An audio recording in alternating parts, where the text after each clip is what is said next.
Hi again. We're in Nelson, Barbour, Charles Taze Russell. Three Worlds or Plan of Redemption, page 110. Barbour is making his case for the entire last days chronology, and of course he's basing it on the year-day assumption. And in this section he goes from the assumption of the 1260 days, these days all of course coming from the book of Daniel, 1260, 1290, 1335. And here's his explanation of the significance of the 1335 days of Daniel chapter 12. That is Daniel 12 verses 11 to 13.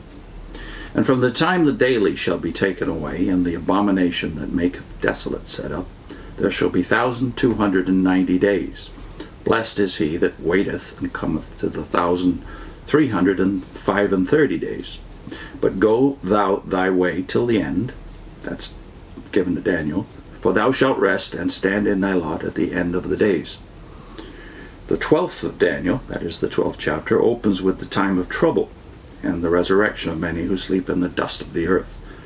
And the above text, beyond all question, points to the resurrection of Daniel the prophet, and of all that class, as every man is to be raised in his own order, band, or company. And although the words were closed up and sealed until the time of the end, that's verse 9, still they were to be understood at the appointed time. The wicked shall do wickedly, and none of the wicked shall understand, but the wise shall understand. That's verse 10.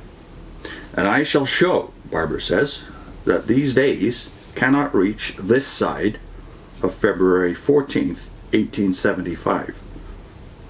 When he says this side, he means from the vantage point of 1877, when the book is published.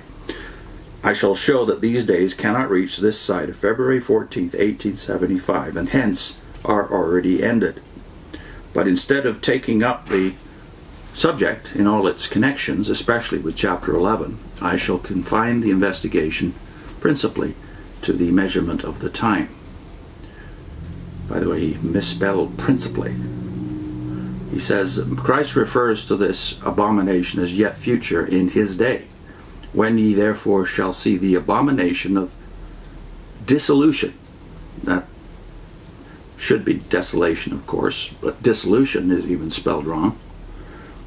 The abomination of dissolution spoken of by Daniel the prophet stand in the holy place. Whoso readeth, let him understand. The caution that the meaning is deeper than it first appears. Then let them that be in Judea flee unto the mountains, for there shall be great tribulation, such as was not since the beginning of the world to this same time, no, nor ever shall be. Quoting Matthew 24, 15 to 21. To the superficial reader, this may appear to apply exclusively to the destruction of Jerusalem. But remember the caution Christ gives, and remember his teachings were in parables and dark sayings. Prophecy is given in type and antitype. Of course, he doesn't bother to prove that. Compare what is said of Babylon in Isaiah 13 and Jeremiah 51, and read its application by John the Revelator to mystic Babylon, taking the references from one to the other in the margin, and you will learn that language is used to all appearance applying directly to the type, but of too lofty a nature to be thus fulfilled, and really belonging to the antitype. Jerusalem was but a type, an allegory. There was no holy place in which the abomination could be set up at the destruction of Jerusalem. God had left their house desolate, and the veil of separation had been rent from the holy place at the death of Christ. But granting that the tabernacle within its walls had been the holy place, the Roman army did not enter into it. The Jews set fire to the temple before the Romans entered the city.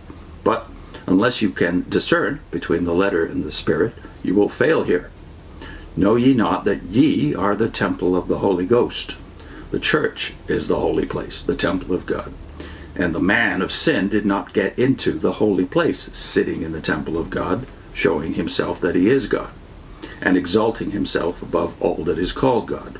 Pope Gregory maintained, and the Roman Catholic Church have ever claimed, that also is bad grammar, the Roman Catholic Church has ever claimed, should be, that it is given to the pontiff to create God, the creator of all things, and offer him a sacrifice for sin.